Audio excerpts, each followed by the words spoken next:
Chapter 27. Cartagena. Having crossed the Caribbean in the teeth of contrary winds, it was not until the early days of April that the French fleet hove in sight of Cartagena, and Monsieur de Rivarol summoned a council aboard his flagship to determine the method of assault. "It is of importance, monsieur," he told them, "that we take the city by surprise, not only before it can put itself into a state of defense, but before it can remove its treasures inland. I propose to land a force sufficient to achieve this to the north of the city tonight after dark." And he explained in detail the scheme upon which his wits had laboured. He was heard respectfully and approvingly by his officers, scornfully by Captain Blood, and indifferently by the other buccaneer captains present. For it must be understood that Blood's refusal to attend councils had related only to those concerned with determining the nature of the enterprise to be undertaken. Captain Blood was the only one amongst them who knew exactly what lay ahead. 2 years ago he had himself considered a raid upon the place, and he had actually made a survey of it in circumstances which he was presently to disclose. The Baron's proposal was one to be expected from a commander whose knowledge of Cartagena was only such as might be derived from maps. Geographically and strategically considered, it is a curious place. It stands almost foursquare, screened east and north by hills, and it may be said to face south upon the inner of two harbours by which it is normally approached. The entrance to the outer harbour, which is in reality a lagoon some 3 miles across, lies through a neck known as the Boca Chica, or Little Mouth, and defended by a fort.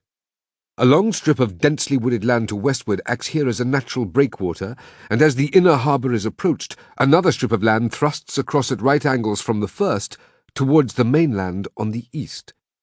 Just short of this it ceases, leaving a deep but very narrow channel, a veritable gateway into the secure and sheltered inner harbour. Another fort defends this second passage. East and north of Cartagena lies the mainland, which may be left out of account. But to the west and northwest, this city, so well guarded on every side, lies directly open to the sea.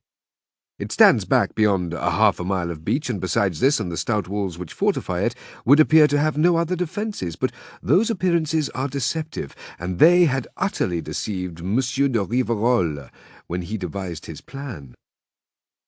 It remained for Captain Blood to explain the difficulties when Monsieur de Rivarol informed him that the honour of opening the assault in the manner which he prescribed was to be accorded to the buccaneers. Captain Blood smiled sardonic appreciation of the honour reserved for his men. It was precisely what he would have expected. For the buccaneers, the dangers; for Monsieur de Rivarol, the honour, glory, and profit of the enterprise. "It is an honour which I must decline," he said quite coldly. Wolverstone grunted approval, and Hagthorpe nodded.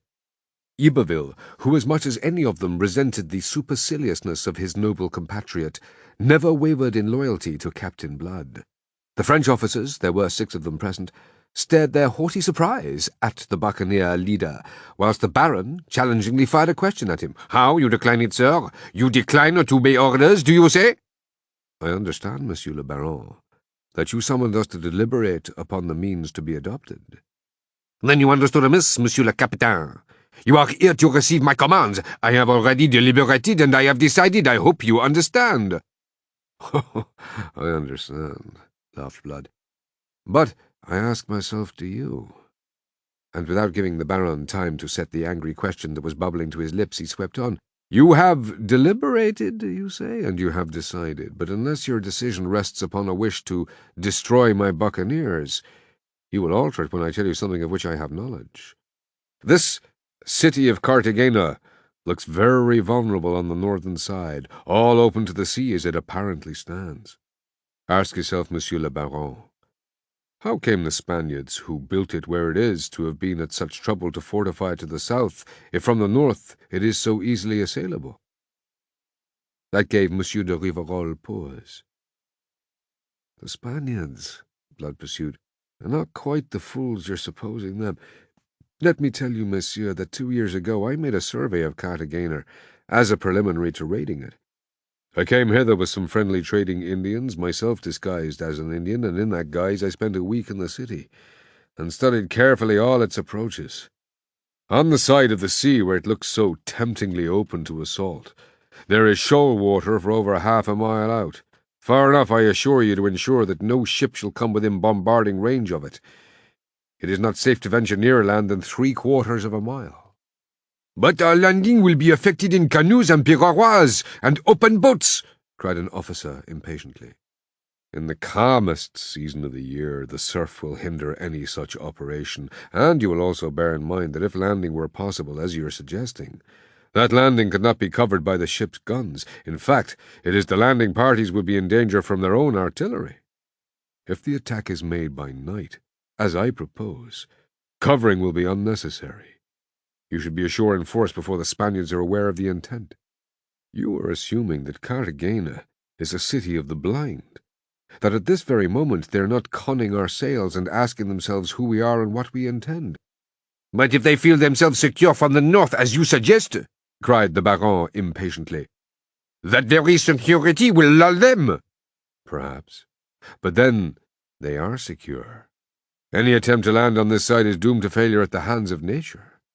Nevertheless, we make the attempt, said the obstinate Baron, whose haughtiness would not allow him to yield before his officers.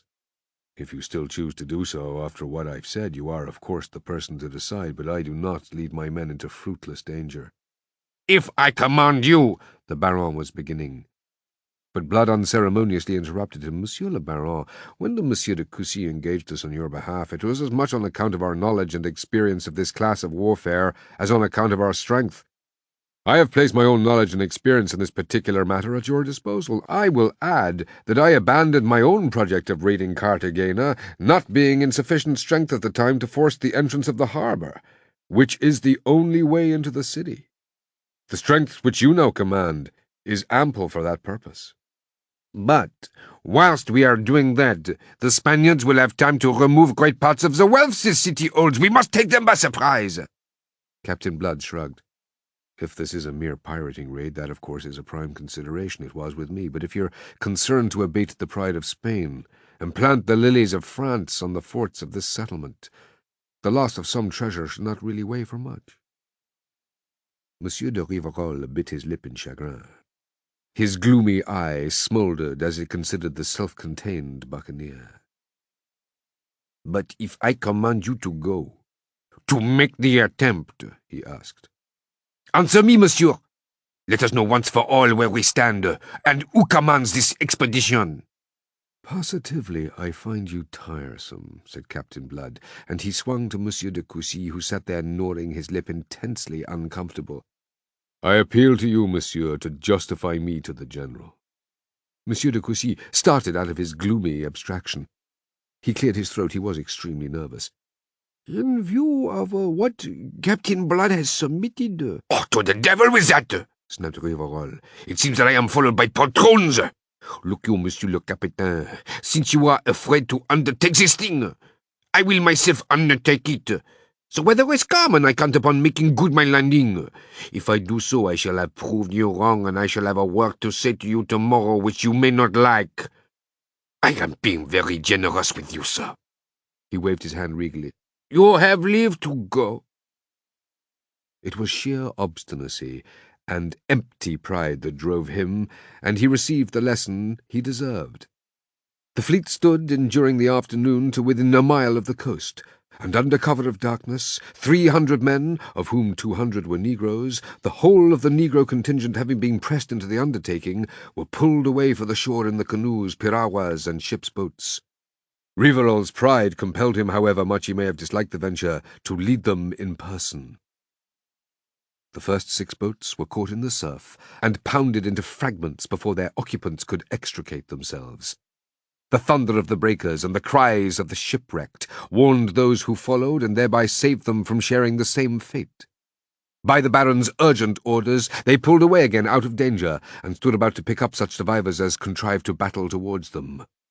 Close upon 50 lives were lost in the adventure, together with a half-dozen boats stored with ammunition and light guns. The Baron went back to his flagship an infuriated, but by no means a wiser man. Wisdom, not even the pungent wisdom experience thrusts upon us, is not for such as Monsieur de Rivarol. His anger embraced all things, but focused chiefly upon Captain Blood. By some warped process of reasoning, he held the buccaneer chiefly responsible for this misadventure. He went to bed considering furiously what he should say to Captain Blood upon the morrow. He was awakened at dawn by the rolling thunder of guns. Emerging upon the poop in nightcap and slippers, he beheld a sight that increased his unreasonable and unreasoning wrath. The 4 buccaneer ships under canvas were going through extraordinary manoeuvres half a mile off the Boca Chica and little more than half a mile away from the remainder of the fleet, and from their flanks flame and smoke were belching each time they swung broadside to the great round fort that guarded that narrow entrance. The fort was returning the fire vigorously and viciously. But the buccaneers timed their broadsides with extraordinary judgment to catch the defending ordnance reloading. Then, as they drew the Spaniards' fire, they swung away again, not only taking care to be ever-moving targets, but, further, to present no more than bow or stern to the fort, their masts in line when the heaviest cannonades were to be expected. Gibbering and cursing, Monsieur de Rivarol stood there and watched this action, so presumptuously undertaken by Blood on his own responsibility. The officers of the Victorieuse crowded round him, but it was not until Monsieur de Coucy came to join the group that he opened the sluices of his rage. And Monsieur de Coucy himself invited the deluge that now caught him. He had come up rubbing his hands and taking a proper satisfaction in the energy of the men whom he had enlisted. "Aha, Monsieur de Rivarol," he laughed. "He understands his business, this Captain Blood. He'll plant the lilies of France on that fort before breakfast." The Baron swung upon him, snarling. "He understands this business, eh? His business, let me tell you, Monsieur de Coucy, is to obey my orders, and I have not ordered this, par la mordieu. When this is over, I'll deal with him for his damned insubordination." "Surely, Monsieur le Baron, he will have justified it if he succeeds." "Justified it, parbleu! Can a soldier ever justify acting without orders?" He raved on furiously, his officers supporting him out of their detestation of Captain Blood. Meanwhile the fight went merrily on. The fort was suffering badly, yet for all their manoeuvring the buccaneers were not escaping punishment. The starboard gunwale of the Atropos had been hammered into splinters, and a shot had caught her astern in the coach. The Elizabeth was badly battered about the forecastle, and the Arabella's maintop had been shot away, whilst towards the end of that engagement the Lachesis came reeling out of the fight with a shattered rudder, steering herself by sweeps. The absurd Baron's fierce eyes positively gleamed with satisfaction. "I pray heaven they may sink all his infernal ships!" he cried in his frenzy. But heaven didn't hear him. Scarcely had he spoken than there was a terrific explosion, and half the fort went up in fragments. A lucky shot from the buccaneers had found the powder magazine. It may have been a couple of hours later when Captain Blood, as spruce and cool as if he'd just come from a levee, stepped upon the quarter-deck of the Victorieuse to confront Monsieur de Rivarol, still in bedgown and nightcap. "I have to report, Monsieur le Baron, that we are in possession of the fort on Boca Chica. The standard of France is flying from what remains on its tower, and the way into the outer harbour is open to your fleet." Monsieur de Rivarol was compelled to swallow his fury, though it choked him. The jubilation among his officers had been such that he could not continue as he had begun, yet his eyes were malevolent, his face pale with anger. "You are fortunate, Monsieur Blood, that you have succeeded," he said. "It would have gone very ill with you had you failed. Another time be so good as to wait my orders, lest you should afterwards lack the justification which your good fortune has procured you this morning." Blood smiled with a flash of white teeth and bowed. "I shall be glad of your orders now, General, for pursuing our advantage. You realize that speed in striking is the first essential." Rivarol was left gaping a moment. Absorbed in his ridiculous anger, he had considered nothing, but he made a quick recovery. "To my cabin, if you please," he commanded peremptorily, and was turning to lead the way when Blood arrested him. "With submission, my General, we shall be better here. You behold there the scene of our coming action. It is spread before you like a map." He waved his hand towards the lagoon, the country flanking it, and the considerable city standing back from the beach. "If it is not a presumption in me to offer a suggestion," he paused, Monsieur de Rivarol looked at him sharply, suspecting irony, but the swarthy face was bland, the keen eyes steady. "Let us hear your suggestion," he consented. Blood pointed out the fort at the mouth of the inner harbour, which was just barely visible above the waving palms on the intervening tongue of land. He announced that its armament was less formidable than that of the outer fort, which they had reduced, but on the other hand, the passage was very much narrower than the Boca Chica, and before they could attempt to make it in any case, they must dispose of those defences. He proposed that the French ships should enter the outer harbour and proceed at once to bombardment. Meanwhile, he would land 300 buccaneers and some artillery on the eastern side of the lagoon, beyond the fragrant islands dense with richly bearing fruit trees, and proceed simultaneously to storm the fort in the rear. Thus, beset on both sides at once, and demoralized by the fate of the much stronger outer fort, he did not think the Spaniards would offer a very long resistance. Then it would be for Monsieur de Rivarol to garrison the fort, whilst Captain Blood would sweep on with his men and seize the church of Nuestra Señora de la Pupa, plainly visible on its hill immediately eastward of the town. Not only did that eminence afford them a valuable and obvious strategic advantage, but it commanded the only road that led from Cartagena to the interior, and once it were held there would be no further question of the Spaniards attempting to remove the wealth of the city. That, to Monsieur de Rivarol, was, as Captain Blood had judged that it would be, the crowning argument. Supercilious until that moment, and disposed for his own pride's sake to treat the buccaneer's suggestions with cavalier criticism, Monsieur de Rivarol's manner suddenly changed. He became alert and brisk, went so far as tolerantly to commend Captain Blood's plan, and issued orders that action might be taken upon it at once. It is not necessary to follow that action step by step. Blunders on the part of the French marred its smooth execution, and the indifferent handling of their ships led to the sinking of 2 of them in the course of the afternoon by the fort's gunfire. But by evening, owing largely to the irresistible fury with which the buccaneers stormed the place from the landward side, the fort had surrendered, and before dusk Blood and his men with some ordnance, hauled thither by mules, dominated the city from the heights of Nuestra Señora de la Pupa. At noon on the morrow, shorn of defences and threatened with bombardment, Cartagena sent offers of surrender to Monsieur de Rivarol.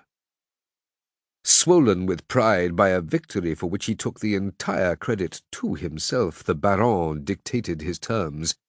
He demanded that all public effects and office accounts be delivered up, that the merchants surrender all moneys and goods held by them for their correspondence.